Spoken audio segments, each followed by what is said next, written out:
Boa noite, pastora Marcela, que você esteja na paz do Senhor. Seja bem-vinda mais uma vez ao projeto Dorcas Brasil e deixa Deus usar você para ser um instrumento mais uma vez em nossas vidas. Amém, glória a Deus. Quero saudar todas. Só me aguarda um momentinho, que agora que eu lembrei de colocar o link lá no grupo do devocional.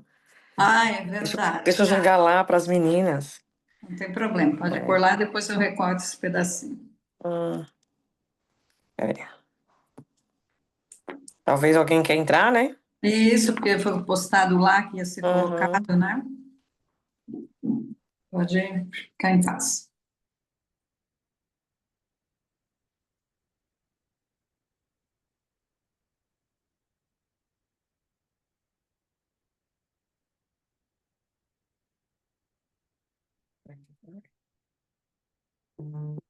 É certinho.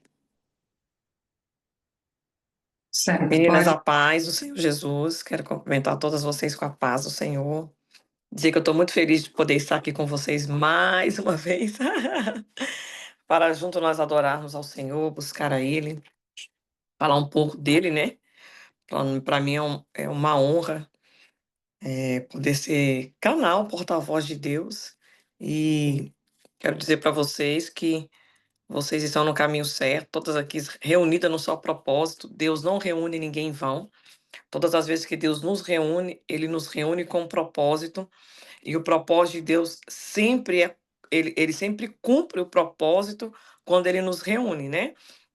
Então eu sei que tudo aquilo que você deseja, que você precisa da parte do Senhor nesse dia chamado hoje, nessa reunião, tenho certeza que está sendo, como é que falo, gente? Mandado para vocês, né? Tem um portal, né? Uma porta que se abre e Deus se disponibiliza para derramar sobre nós aquilo que Ele quer derramar sobre nós. Então, quero ler com vocês Apocalipse capítulo 3. Eu estava ontem falando essa mensagem e eu senti de Deus, no meu espírito, de ministrar para vocês essa passagem aqui.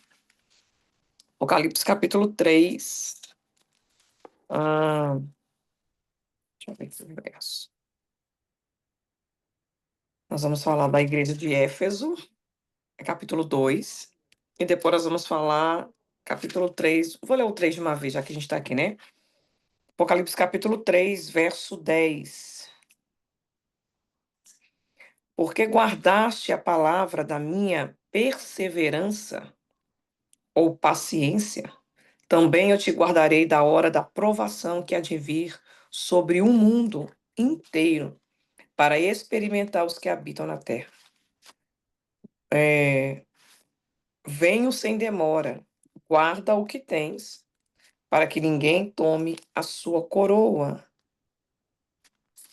E no capítulo 2, no verso 1 até o verso 7, então até o verso 6, então nós vamos falar da igreja de Éfeso e vamos falar um pouquinho da igreja de Filadélfia.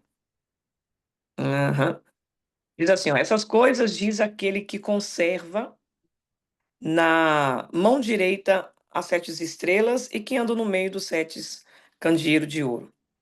Eu conheço as suas obras, tanto o teu labor como a tua perseverança, que não pode suportar homens maus, que puseste à prova os que a si mesmos se declaram apóstolos e não são, e os achastes mentirosos.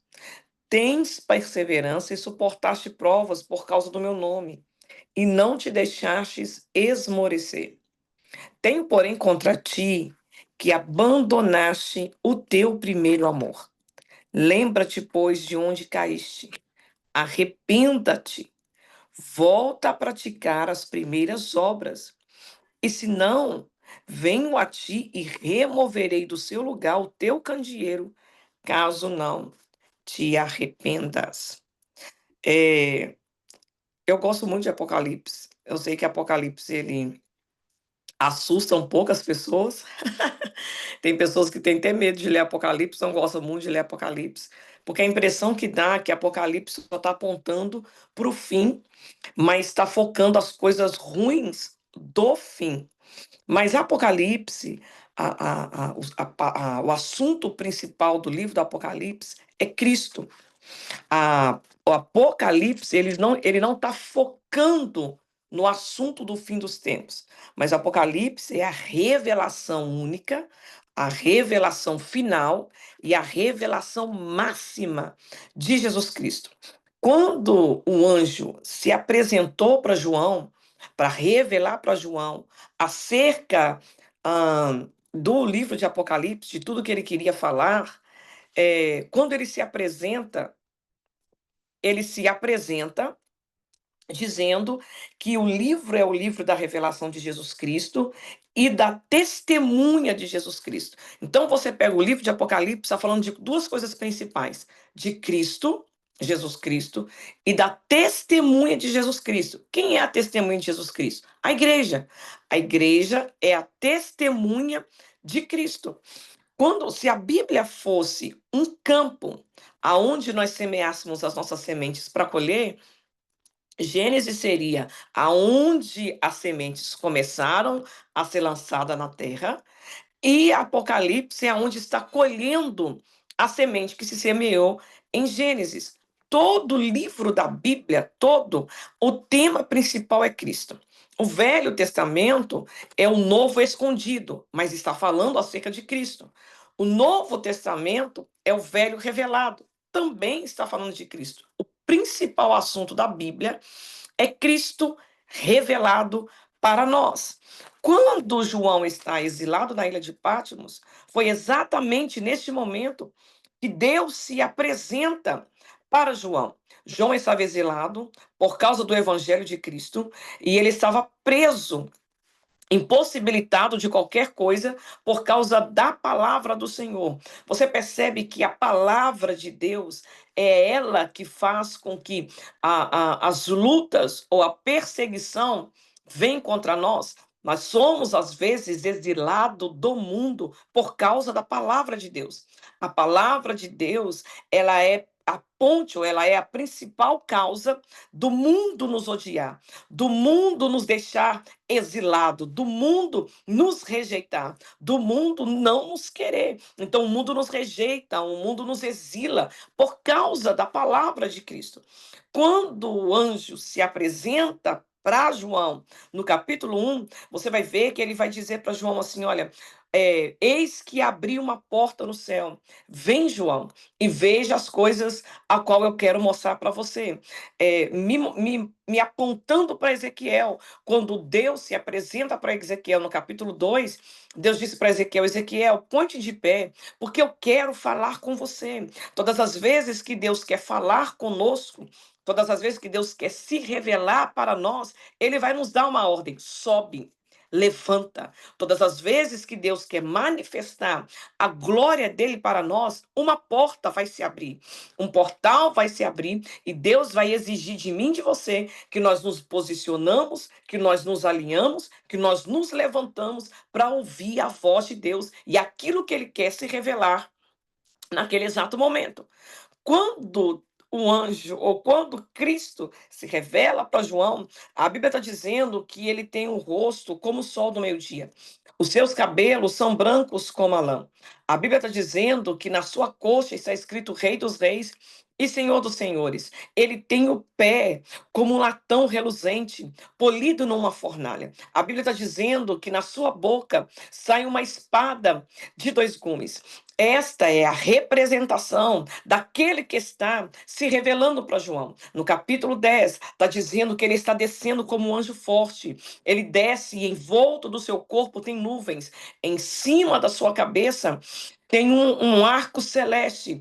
Arco está falando de aliança. Nuvem está falando da glória. Quando ele se apresenta para João, João percebe que na boca dele sai uma espada de dois gumes. Uma espada de dois gumes que faz dois sentidos. A espada está falando da palavra, daquilo que sai da boca de Cristo, a palavra profética. A palavra profética, a Bíblia vai dizer que ela é boa para redarguir, que ela é boa para corrigir, ela é boa para endireitar. A palavra de Deus é aquela que nos abate, mas também é aquela que nos levanta. É aquela que nos fere, mas também é aquela que nos cura. É aquela que mata, mas é aquela também que dá vida. A palavra de Deus é aquela que purifica. A palavra de Deus é aquela que santifica. A palavra de Deus nos alinha. A palavra de Deus nos corrige. A palavra de Deus nos conserta. A palavra de Deus nos endireita. A palavra de Deus nos dá direção, nos dá um norte. A palavra de Deus ilumina o nosso caminho. A palavra de Deus nos traz temor. Ela entra no nosso espírito para não deixar nós pecar contra Deus.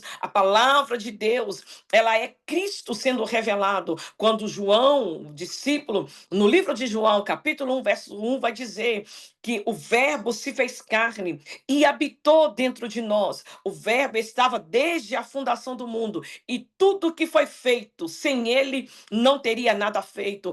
Cristo é a palavra revelada. A palavra, o verbo, é que dá sentido, é que dá ação. Quando Cristo estava com o Pai na eternidade e eles foram criando o mundo, as coisas criadas foram criadas através da palavra. Ele foi falando e as coisas foram obedecendo e foi surgindo. A palavra de Deus é uma palavra que traz vida, que traz existência, que faz as coisas ser criadas, que faz as coisas acontecer. É a palavra que traz milagre, é a palavra que traz manifestação. É a palavra de Deus que surge, trazendo como verbo vivo para dar sentido e ação daquilo que nós precisamos. Quando Jesus ele se apresenta para João, ele se apresenta com o rosto de sol, o sol fala de justiça. O cabelo era branco como a lã, branco está falando de purificação, está falando de pureza, está falando daquilo que Deus quer que nós sejamos santos. A Bíblia está dizendo que os pés é como fogo, como latão reluzente. Deus se apresenta como fogo. Fogo fala de justiça. Está vendo que Apocalipse não fala só acerca dos fins do tempo? Apocalipse é a revelação máxima de Jesus Cristo. Nos evangelhos, está falando que ele é o cordeiro que será morto e que foi morto para a remissão dos nossos pecados.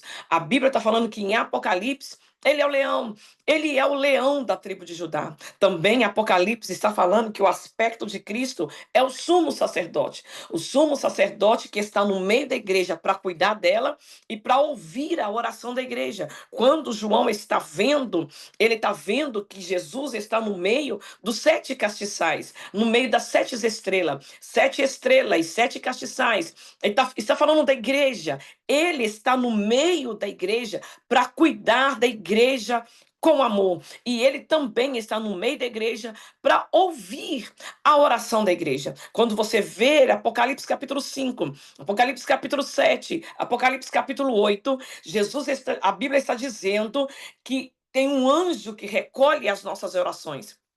Ele sobe. Quando ele sobe, diante do trono tem 24 anciãos. Esses 24 anciãos, eles estão personificando, eles estão prefigurando as 24 horas que nós temos durante o dia. A Bíblia está dizendo que eles têm uma coroa na cabeça. E de hora em hora um se apresenta a Deus no trono, lança suas coroas de ouro. Ouro está falando de divindade. Quando eu abro mão, quando eu jogo a minha coroa, eu estou abrindo mão daquilo que é divino, dizendo que eu entro diante de Deus em arrependimento e em humilhação. Então os anciãos chegam diante de Deus, eles lançam a coroa. A Bíblia está dizendo que numa mão ele tem uma harpa, na outra mão ele tem uma salva de ouro cheia de incenso. Esse ancião entrega para o altar que está na frente do trono. Dentro desse altar tem fogo. Ele pega o incenso, joga dentro desse fogo. É como se houvesse um choque, uma explosão ali dentro. E aquilo ali sobe uma fumaça. E a Bíblia vai dizer que Deus, ele cheira aquela fumaça, porque aquela fumaça está falando da oração dos santos. Harpa quer dizer adoração. Incenso está falando de oração. Todas as vezes que a igreja mistura a oração com a adoração, Deus não resiste. A oração, quando chega no altar, ela sofre um impacto. E aquele impacto faz com que Deus inala a nossa oração. No capítulo 5, no capítulo 7, no capítulo 8, está dizendo que quando ele exala aquela fumaça, acontece trovões, relâmpagos e terremoto.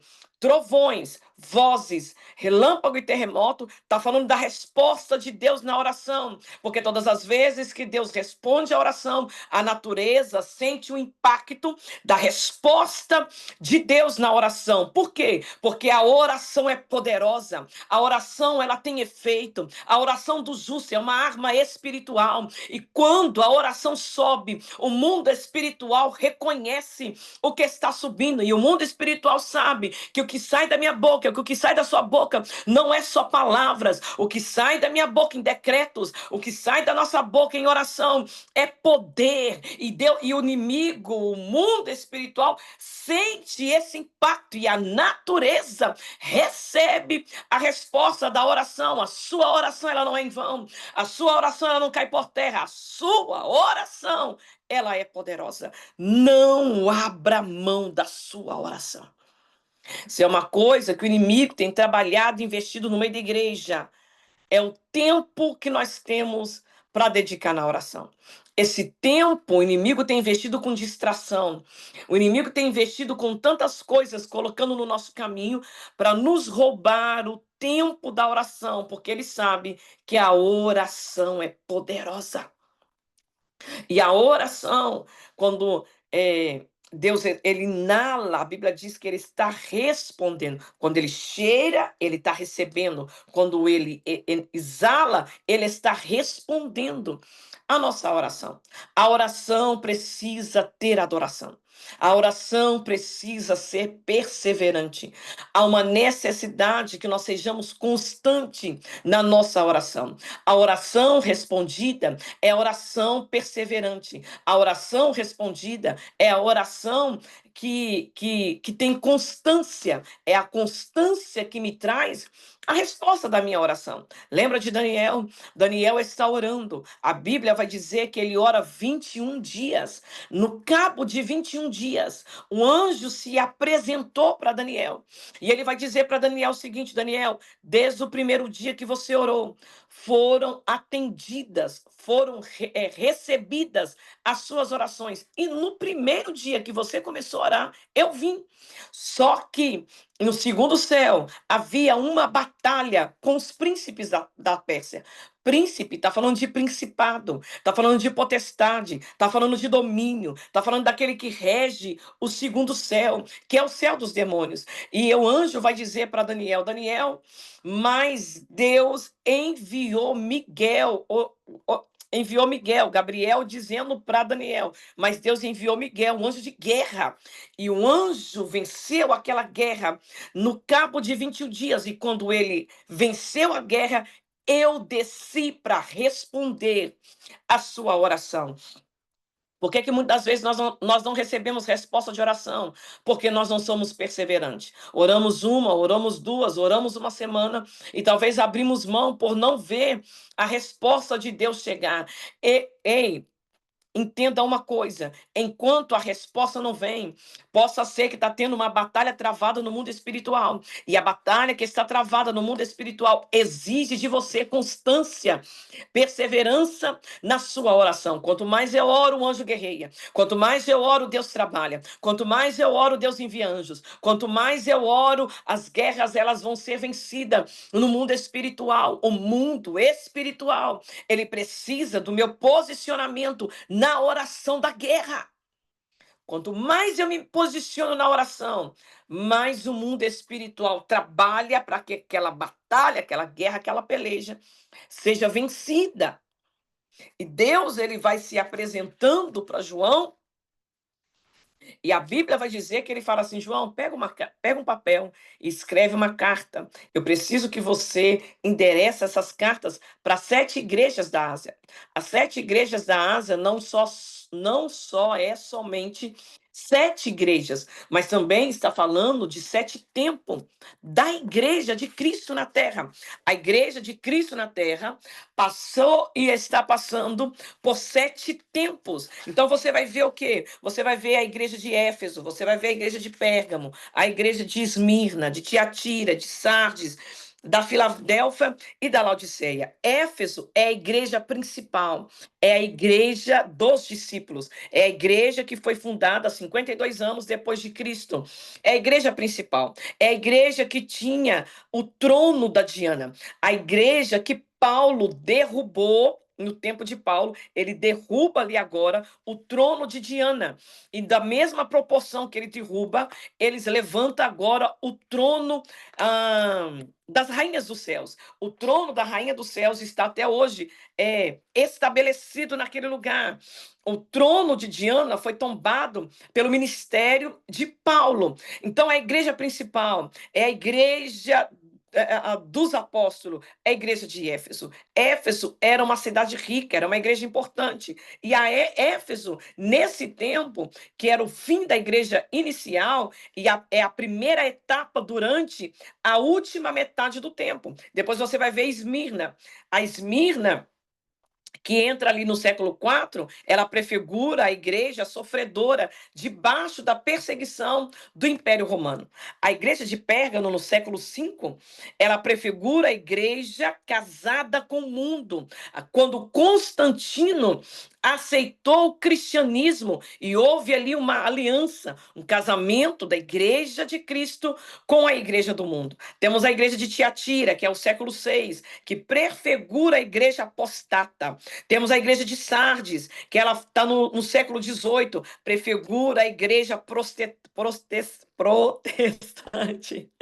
A igreja da reforma, a igreja que protesta, né? A igreja do protestantismo. Temos a igreja Filadélfia, que prefigura o amor fraternal, a igreja da restauração, que é no século XIX. E temos a igreja Laodiceia, que é a igreja do tempo presente, a igreja do século XXI, que prefigura a igreja degradada. A igreja fria, caída, a igreja que não se une, a igreja que é egoísta, a igreja que olha para o seu próprio umbigo. Então, 7 igrejas não fala só de 7 igrejas locais, mas também está falando dos 7 tempos que a igreja de Cristo passou durante esses séculos, e agora somos a igreja, infelizmente, a igreja Laodiceia.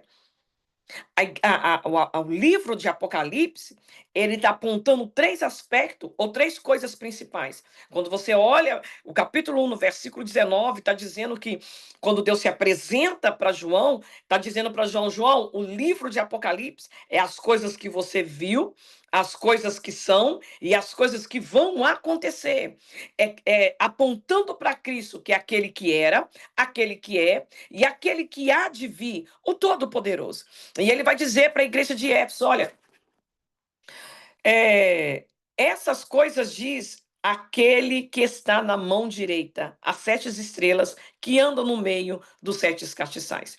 E Deus vai dando a interpretação, o entendimento para João, que Cristo, aquele que se apresenta para ele no capítulo 1, é aquele que anda no meio desses tempos que a igreja viveu.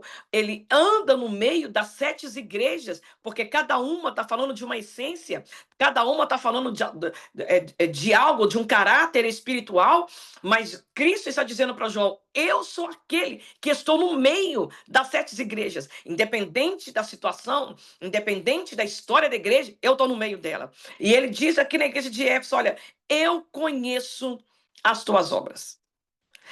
A palavra conheço, no grego, significa eu conheço tão profundamente que eu conheço as intenções com que você faz. A palavra obra, no original, está falando de obra e está falando de trabalho. São 2 coisas distintas, porque cada uma tem um significado. Obra é aquilo que eu faço por justiça. Trabalho é aquilo que eu faço por recompensa. Então, quando Jesus se apresenta para João e ele diz: eu conheço tão profundamente a sua obra e o seu trabalho, que eu sei qual é a intenção que você faz, a obra por justiça, e eu conheço tão profundamente a obra que você faz por, por recompensa. Então, trabalho é aquilo que eu faço por recompensa. Obra é aquilo que eu faço por justiça.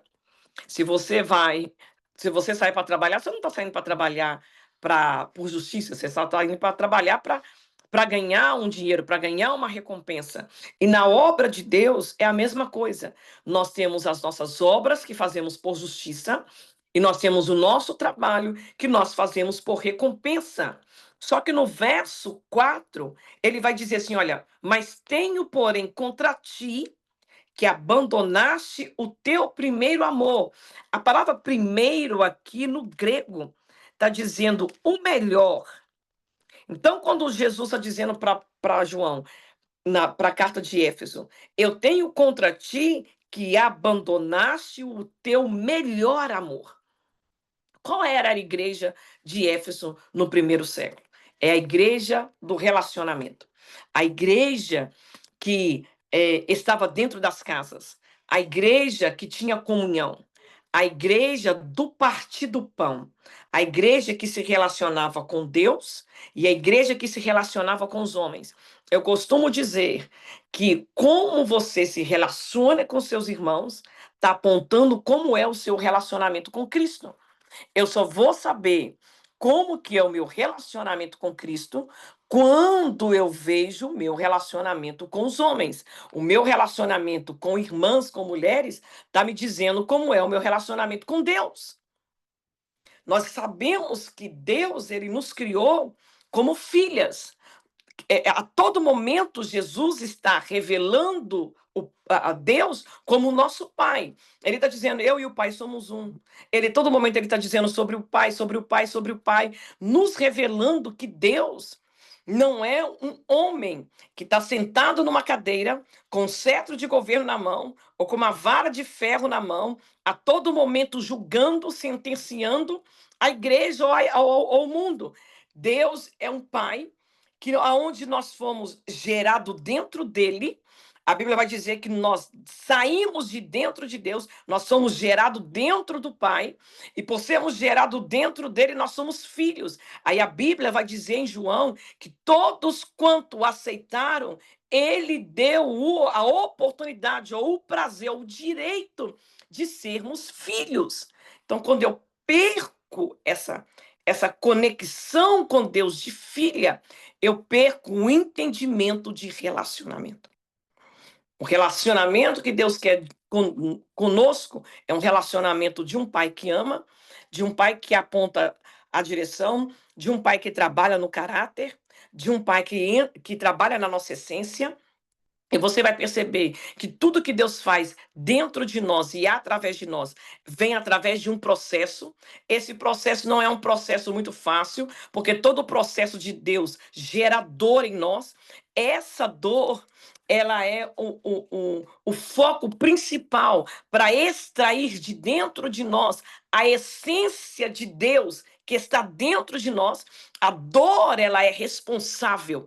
A dor é ela que tem essa capacidade de extrair a essência de Cristo que está dentro de nós. A Bíblia vai dizer que Deus, Jesus, ele teve que aprender a obedecer através das tribulações. A tribulação, o processo, a prova, seja lá o jeito que você intitula, as lutas, é uma forma de Deus nos ensinar a obedecer. É a forma que Deus tem para gerar em nós a obediência. Então, quando a dor vem, quando o processo vem, quando o esmagamento vem, não vem para nos matar, não vem para nos abater, não vem para nos humilhar, mas isso que Deus vai gerando dentro de nós é para transformar o nosso caráter e nos dar um relacionamento de filho com o nosso Pai.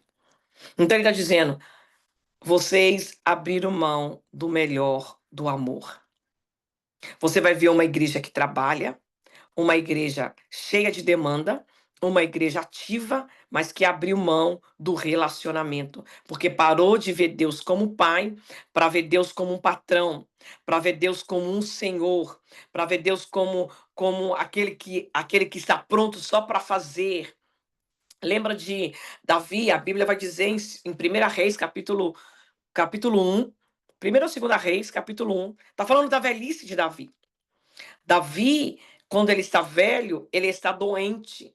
E a Bíblia vai dizer que eles pedem uma moça virgem, uma moça bonita, para vir agora e deitar com Davi, para aquecer Davi, porque Davi está doente, o corpo está gelado.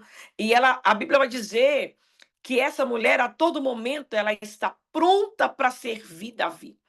Ela está ali servindo Davi, aquecendo Davi, mas ela não tem relacionamento com Davi. Você consegue entender como que uma mulher bonita, uma mulher formosa, uma mulher virgem, deita com um homem e não consegue despertar nele um relacionamento? Ela servia Davi, mas ela não tinha relacionamento com Davi. Essa mulher está falando da igreja de Éfeso, a igreja atual, a igreja desse século, a igreja do século 21, ou melhor dizendo, a igreja Laodiceia, que é a igreja degradada, é uma igreja que está com Deus, uma igreja que serve a Deus, mas não se relaciona com Deus, não desperta em Deus interesse, não desperta em Deus um fervor, não desperta em Deus um desejo. Por quê? Porque ela está ali só pronta para servir, só pronta para trabalhar, só pronta para executar demandas. Entenda uma coisa: a demanda não pode ser nossa, porque a demanda tem que ser de Deus, e a demanda de Deus para esse tempo presente está em Joel capítulo 2, derramar sobre a igreja o Espírito, derramar sobre a igreja poder, derramar sobre a igreja autoridade. A demanda de Deus para esse tempo é derramar sobre a igreja o Espírito. Por quê? Porque clamamos avivamento. A igreja está fria, a igreja está apática, a igreja está indiferente, a igreja está egoísta, e a igreja só aprendeu a ir para a igreja para cumprir demandas. A igreja está ativista. Deus não nos chamou para sermos ativistas. Deus nos chamou para relacionar. Então ele está dizendo: eu conheço as tuas obras, eu conheço o teu trabalho. Você está trabalhando para receber uma recompensa. Eu conheço a intenção. A intenção daquilo que você faz por justiça e a intenção daquilo que você faz para receber uma recompensa. Por isso que na Bíblia está dizendo que naquele dia muitos vão chegar diante dele e falar: Senhor, mas eu fiz, eu aconteci, o Senhor me chamou, colocou uma obra na minha mão, colocou um chamado na minha mão, eu fiz, eu fiz, eu fiz. E Jesus vai virar para aquela pessoa, porque o crente ele vai se apresentar no tribunal de Cristo. O ímpio vai se apresentar diante do trono de Deus, mas o crente vai se apresentar no tribunal de Cristo para receber galardão. Entenda, nós vamos comparecer diante de Cristo para prestar conta daquilo que nós fizemos, para receber galardão. E ele vai dizer assim: olha, apartai-vos de mim, porque eu não vos conheço. Aquela palavra, apartai de mim, porque eu não vos conheço, no original está dizendo: eu não tenho galardão para te dar. Então, quando a pessoa chegar diante de Deus e falar com Deus assim: olha, mas eu trabalhei, eu expulsei demônio, eu tomei conta de mulheres, eu fui líder do ciclo de oração, eu fiz e aconteci, eu pastoreei, eu preguei, eu ensinei, eu dei curso. Jesus vai virar para nós e vai falar assim: mas eu não tenho galardão para te entregar, porque eu conheci as intenções com que você trabalhava.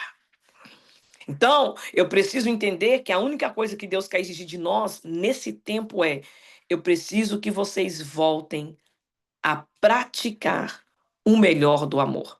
Aí no versículo está dizendo: porque senão eu virei contra vocês, se vocês não arrependerem, e removerei o lugar de vocês do candeeiro. Não é Deus que sai da igreja. Deus, ele remove-nos do lugar aonde ele nos colocou. Por quê? Porque Deus se importa com o nosso relacionamento com ele. E a igreja está tão ativista que ela não aprendeu a se relacionar com Deus. E essa é a minha preocupação quando eu oro todos os dias. Porque eu pergunto: Senhor, eu estou me relacionando ou eu estou só ativista? Porque esse é o perigo que a igreja está correndo nesses últimos dias, de aprender a ser uma igreja que cumpre demanda, em vez de ser uma igreja que se relaciona com Deus como um pai. Aí no livro que nós lemos, na carta que nós lemos, no capítulo 3, está dizendo assim: eis que venho sem demora.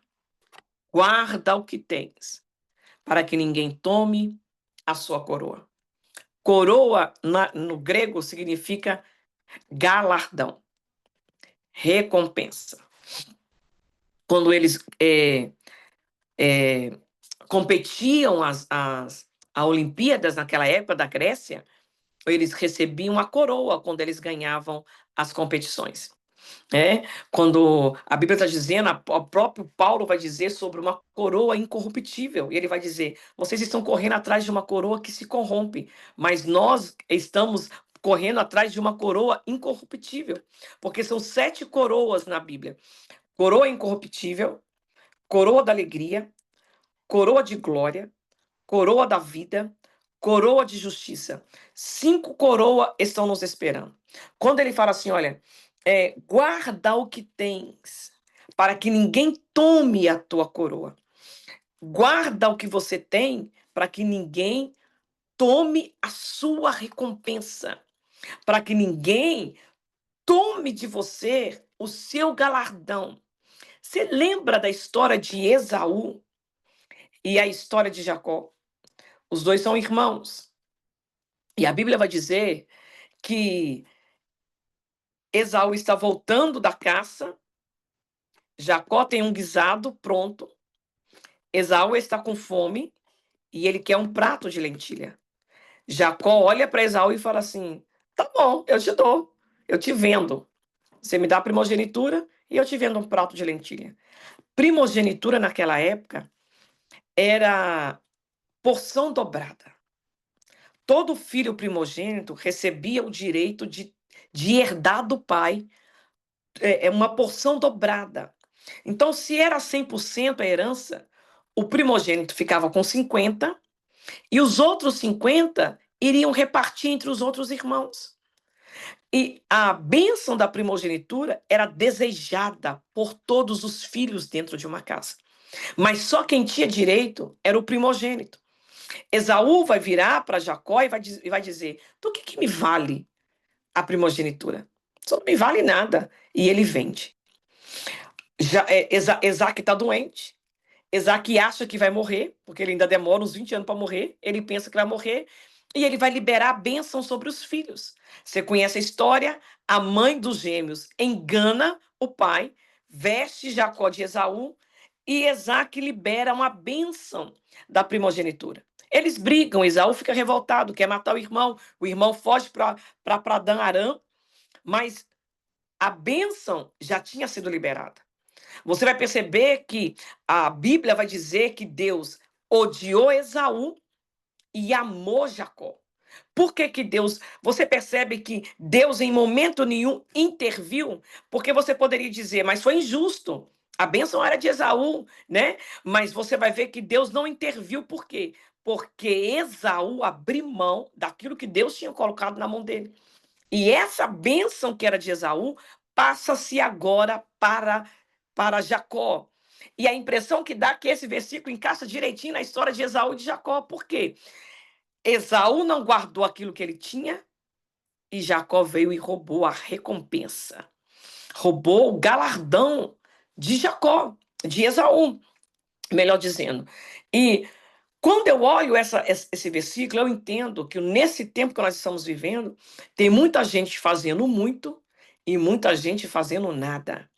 Muita gente fazendo demais, sobrecarregado, e muita gente fazendo pouco porque não quer fazer. Nós vemos as pessoas abrindo mão daquilo que Deus entregou, abrindo mão de chamado, abrindo mão de vitórias, abrindo mão de muitas coisas que Deus confiou na mão das pessoas. E Deus tem uma necessidade que o propósito dele se cumpra, então ele vai ter que levantar pessoas, né? Posicionar pessoas para entregar aquilo que ele colocou na sua mão, na mão daquele que quer fazer, na mão daquele que está disposto a fazer. Então tem muita gente perdendo galardão. Por quê? Porque está abrindo mão daquilo que Deus te deu.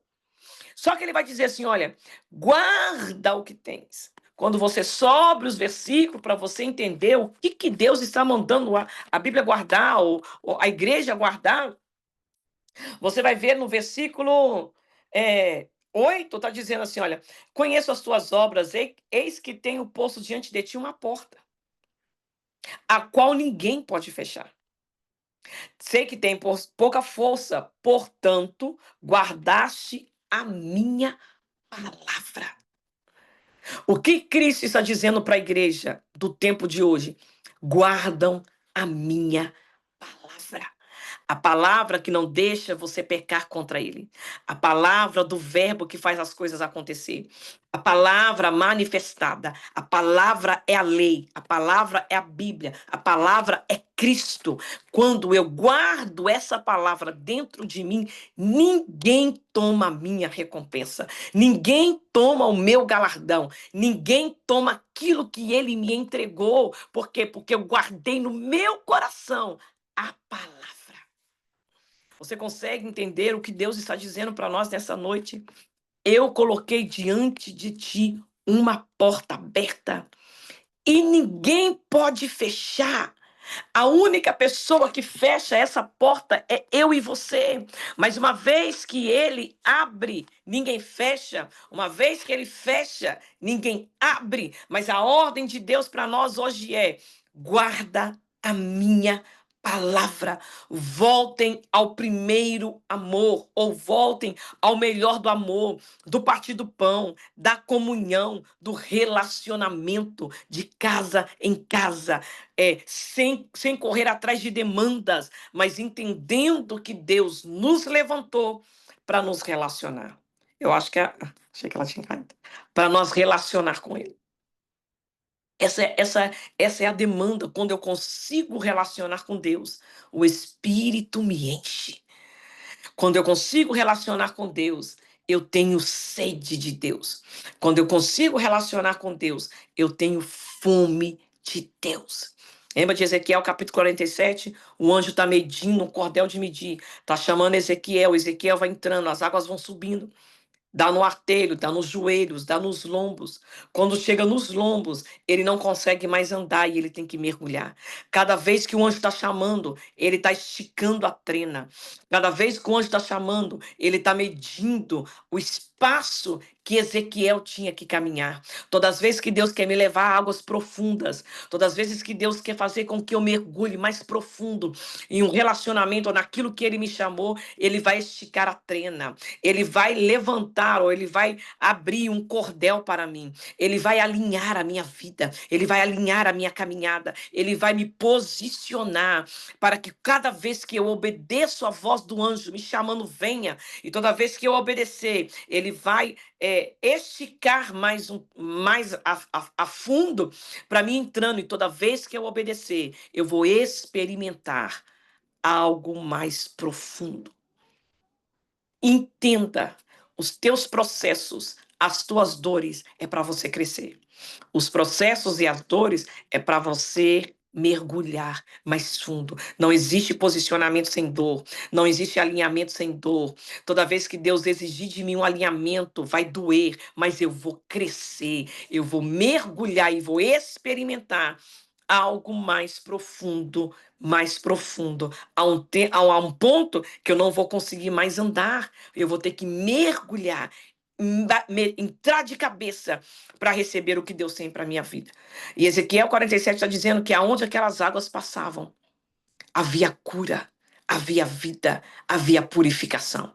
Aonde o rio de Deus passar, quando você experimentar as coisas profundas, você vai ver que haverá cura, cura para sua casa, cura para sua saúde, cura para suas emoções, cura para tuas finanças. Cura de Deus. Deus vai purificar a tua casa, purificar o teu ministério, purificar o teu espiritual, purificar a tua conduta, o teu caráter, o teu chamado.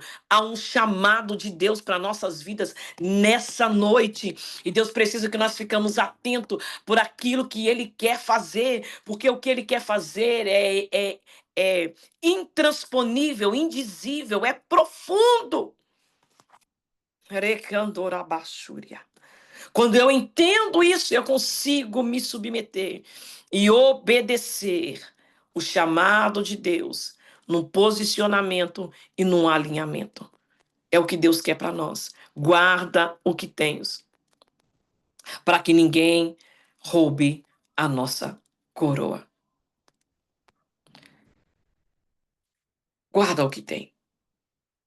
A palavra de Deus, a lei de Deus, Cristo manifestado. Porque a igreja, nesse tempo presente, às vezes não sabe nem quem é Cristo manifestado. Eu acredito que se a gente subir em cima do altar, reunir as mulheres e a gente perguntar às mulheres: quem é Cristo para você? O que Cristo tem para sua vida? Muitas pessoas perdidas nesse tempo de hoje. Muitos homens e mulheres perdidos na caminhada. Mas Deus nos chama hoje a nós voltarmos ao melhor do amor, guardar a palavra, não deixar que nada nem ninguém roube a nossa recompensa e mergulhar nos rios que saem do trono de Deus para as nossas vidas. Essa é a palavra que Deus colocou no meu coração. Que você seja saciado com essa palavra. Que você tenha entendimento dessa palavra. E entenda o que Deus quer de nós nesses últimos tempos. Não é sobre ganhar e conquistar. Porque a igreja degradada é aquela que só quer ganhar, né, e conquistar. Só se fala em bens materiais, em conquista. Não é ganhar e nem conquistar. É crescer. É ter relacionamento. É ter uma vida no altar. Quanto mais eu me envolvo com Deus, mais Deus vai trabalhando na minha vida na terra. Eu busco o espiritual e ele abre portas no material. Quando eu entendo isso, eu consigo passar os meus processos e obter um relacionamento com Deus. Relacionamento é porta fechada. Relacionamento é boca fechada, vigilância. Relacionamento é Bíblia na mão. Relacionamento é joelho no chão. É no lugar que ele se revela para você. É no lugar que ele manifesta a glória e a presença dele para você. É no lugar, nesse lugar, de fechar a porta, entrar para dentro e se derramar. É um lugar que você pode desabafar. Lá você vai ter conselhos. Lá você vai ter direção. Lá você vai ter restauração, renovo. Lá você vai ter fortaleza, temor de Deus. Neste lugar, lá ele vai abrir os céus para você. Neste lugar de relacionamento, aonde eu me entrego corpo, alma e espírito. Ele vem me lava, ele me limpa, ele me levanta, ele me purifica, ele move dentro de mim. E quanto mais eu me entrego para ele, mais ele vai abrindo portas físicas para mim. Porta aberta. Conquista na terra sem relacionamento é só busca de mamon. É mamon me entregando para que a minha mente seja uma mente materialista. E Paulo vai dizer que se a nossa mente for materialista, nós somos homens miseráveis. Nós somos homens medíocres, com a mente miserável. Mas quando eu me entrego, quando eu me lanço, quando eu me mergulho, ele vai fazendo as coisas. E quando ele faz as coisas terrena, aquilo não me prende. Por que as pessoas hoje em dia vão para a igreja? Porque querem bênçãos materiais. Elas não vão para entregar, elas vão para buscar. Buscar eu busco dentro do meu quarto. Quando eu entro para dentro da igreja, eu vou ali buscar, eu vou adorar, eu vou entregar, melhor dizendo. Ali é onde eu vou me entregar. Porque ali é onde ele derrama a bênção e a vida para sempre. Feche os seus olhos, eu quero orar com você. Aleluias. Aleluias. Pai, eu quero colocar diante de ti a vida das tuas filhas. Meu Deus, como é bom estar aqui. Falar da tua palavra, meu Deus, e sentir a tua presença, saber que o Senhor está aqui. Eu quero, meu Deus querido e santo, louvar o teu nome pela vida das tuas filhas. Oh Deus, Arabaxuri Calabassúria. Eremassori Andarabahaya. Ere calabashurike astorgi anaya surimikandaramas. Erimiche kanaya stergiui. Ere calamassoria. Erimikantoroborgi alamachote carabahaya. Reprovianjonaya soriergi alabassúria. Eu vejo Deus querido como se desse um anjo. E ele está com uma Bíblia nas mãos. Iremori alabaxeira baia. E nas mãos, ó Deus, uma tem uma Bíblia, o outra mão ele tem um rolo. Erecanchoremarrassúria. E esse anjo desce para se revelar para as tuas filhas, para nós nessa noite. Um anjo que está entrando, ó Deus querido, aonde nós não podemos entrar, fazendo aquilo que nós não podemos fazer e nos chamando para mergulhar na palavra, porque tem um rolo para ser desenrolado. Rakassori abaia cheira manto koyosai. Eremassuri kandaramaia. Tem pessoas aflitas aqui. Pessoas que precisam de ter um equilíbrio emocional, porque tem sido atacada pelo adversário. Mas hoje o Senhor enviou esse anjo para nos tomar pelas mãos e mergulhar conosco o rio das águas que curam, águas que equilibram, águas que dissipam a depressão e a ansiedade. Eremachotokoyosai, ereblassoriandaramahaya. Eu vejo, ó Deus querido, como se abrisse um portão. Não é muito grande, ele é pequeno. Eu vejo uma irmã abrindo esse portão e o Senhor a convidando, porque o adversário, por muitas vezes, tem armado laço até mesmo de morte, mas uma necessidade do Senhor entrar na saúde, do Senhor equilibrar o emocional. E quanto mais nós mergulhamos na palavra do Senhor, mais o Senhor vai entrando e equilibrando o nosso emocional. Cura não se vem por remédio, não se vem por coisas terrenas. A cura que essa irmã precisa está na mão desse anjo. Rimasso, recaia, xerabaia, surimicandaramaia. E eu te convido agora, Espírito Santo, a mover as águas. Meu Deus, a mover as águas, Senhor Jesus. A tomar diante de ti, pelas mãos, as tuas filhas. Ó Deus querido, e operar de maneira poderosa. Erecandarabachúria. E Deus manda dizer para Simônia, Erecandarabaxeri andaramahaya, Erecalabassori ergue alabarraia, calma o teu coração. Porque o Deus, aleluia, que você serve é o Deus de já. Ele entra, ele move, ele faz. Aquieta o teu coração. Eu vejo um anjo como chega. Ele vai medindo a sua pressão, a sua pressão arterial. E Deus manda dizer: aquieta, te acalma o seu coração. Eu sou o Deus que faz na hora certa, no tempo certo. Creia, descansa, para que você possa ver o agir do Senhor. Há uma necessidade de você descansar o teu coração. Eu vejo a irmã de joelhos, eu vejo a irmã agitada, mas o Senhor nessa manhã está mandando você acalmar. Eu vejo como se Ele te entrega um calmante, um chá, para você acalmar o seu coração e saber que nessa guerra você não tem que guerrear, porque o Senhor guerreia ao teu favor. Há um rugido do leão, e quando o leão entra para rugir, significa que ele entra para fazer justiça. O Deus da justiça. Pai, em nome de Jesus, alinha as tuas filhas ao teu propósito. Que a tua palavra, meu Deus, venha arder como fogo, trazendo fervor nas tuas filhas e ela ter um entendimento de reino, de conquista, de vitória, de alinhamento, de relacionamento, de posicionamento, daquilo que o Senhor nos exige, daquilo que o Senhor nos entrega. Eu quero liberar uma palavra, uma bênção especial para as tuas filhas nessa noite, ó Deus, e te agradecer, ó Deus, pela vida de cada uma delas, em nome de Jesus. Amém. Amém, amada.